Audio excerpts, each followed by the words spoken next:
नहमदुहु व नुसल्ली अला रसूलिहिल करीम अम्मा बाद फ़ाऊज़ु बिल्लाहि मिनश शैतानिर रजीम बिस्मिल्लाहिर रहमानिर रहीम।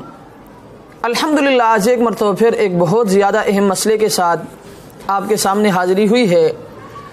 लेकिन मसला आपके सामने लाने से पहले मैं अपने तमाम सामिईन व नाज़रीन से गुजारिश करूँगा कि आज जो मसला मैं आपको बतलाने लगा हूँ वो बहुत ज़्यादा अहम मसला है और तकरीबन हर नमाज में पेश आने वाला मसला है। इसलिए मैं अपने तमाम सामिईन व नाज़रीन से गुजारिश करूँगा कि इस मसले को सुनने के बाद और समझने के बाद इसको ज़्यादा से ज़्यादा आगे शेयर करें ताकि तमाम मुसलमानों तक हमारा ये पैगाम पहुँच जाए और उनको भी इस मसले का इल्म हो। मसला ये कि पेशावर से मोहतरम ज़ुबैर साहब ने सवाल किया है कि अगर मसबूक भूले से इमाम के साथ सलाम फेर दें तो इसका क्या हुक्म है। सबसे पहले ये बात अपने ज़हन में रखें कि मसबूक किसे कहते हैं। मसबूक उस शख्स को कहा जाता है जिसकी कुछ रकातें निकल चुकी हो। अब ये बात अपने ज़हन में रखें कि इस मसले की तीन सूरतें हैं। पहली सूरत यह है कि अगर मसबूक ने भूले से इमाम के साथ एक तरफ सलाम फेरा, फेरने के बाद उनको याद आया दूसरी तरफ उसने सलाम नहीं फेरा, तो उसके लिए हुक्म यह है कि अब वो खड़े हो जाएं और खड़े होने के बाद अपनी बाकी मानदा रकात वो पूरी करें, उसकी नमाज हो जाएगी और उसके ऊपर से जैसा हुआ भी लाजिम नहीं होगा। इस मसले की दूसरी सूरत यह है कि अगर मसबूक ने भूले से इमाम के साथ दोनों तरफ उसने सलाम फेर दिया, फेरने के बाद उसको खुद याद आया और क़िबला रुख बैठा रहा, किसी से बातचीत भी नहीं की, तो उसके लिए भी हुक्म यह है कि वो अब खड़े हो जाए।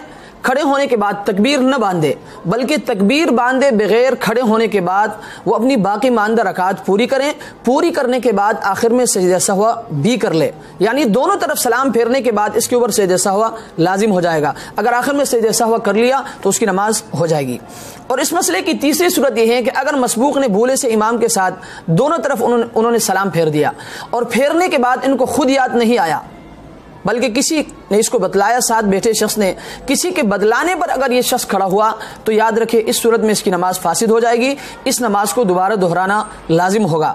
और याद रखे इस सूरत में भी अपनी नमाज को बचाने की एक सूरत बनती है। वो सूरत ये है कि अगर आपको किसी शख्स ने बताया, बताने के बाद आप उनके बतलाने पर और याद दिलाने पर खड़ा ना हो बल्कि आप अपनी याददाश्त पर जोर डालें।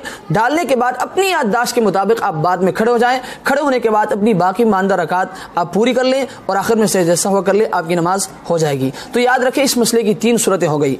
एक तरफ अगर सलाम फेर दिया तो जैसा हुआ उसके ऊपर लाजिम नहीं होगा, खड़े हो जाए और अपनी बाकी मानदा रकात पूरी करे। लेकिन अगर दोनों तरफ सलाम फेर दिया और सलाम फेरने के बाद क़िबला रुख बैठा रहा, खुद याद आने पर खड़े हो जाए, खड़े होने के बाद अपनी बाकी मानदा रकात पूरी करें, आखिर में से जैसा हुआ कर ले, नमाज हो जाएगी। लेकिन अगर दोनों तरफ सलाम फेरने के बाद खुद याद नहीं आया, किसी के बतलाने या याद दिलाने पर वो खड़े हो गए, इस सूरत में इनकी नमाज फासिद हो जाएगी। इस नमाज को दोबारा दोहराना लाजिम होगा। अल्लाह तबारक व तआला हमें इस मसले को समझने की तौफीक अता फरमाए। व आखिरु दावाना अनिल हम्दुलिल्लाहि रब्बिल आलमीन।